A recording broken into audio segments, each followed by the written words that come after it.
Welcome! If you're looking to permanently delete files from your Google Drive and make sure they're gone for good, you're in the right place.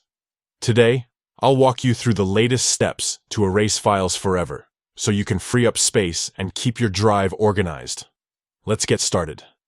First, open the Google Drive app on your device. Once you're in, look for the menu icon, usually 3 horizontal lines in the top left corner of your screen.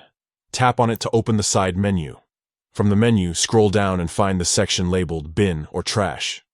Tap on it to view all the files you've previously deleted. Remember, files in your bin are only temporarily removed from your main drive. They're still recoverable until you delete them forever. Now, browse through your bin and find the file you want to erase permanently. When you've found it, tap the 3 dots next to the file. This opens up more options for that specific file. In the list of options, look for Delete Forever. Tap this, and you'll see a confirmation prompt. This is your last chance to change your mind, because once you confirm, the file will be permanently deleted and can't be restored. If you have several files you want to remove, you can repeat these steps for each one. Or, if you want to clear everything at once, look for the Empty Bin or Empty Trash option at the top. Then confirm by tapping Delete Forever.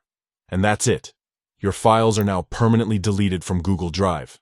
They're no longer taking up space, and they can't be recovered. If you found this guide helpful, don't forget to like and subscribe for more easy tech tips. Thanks for watching, and see you next time.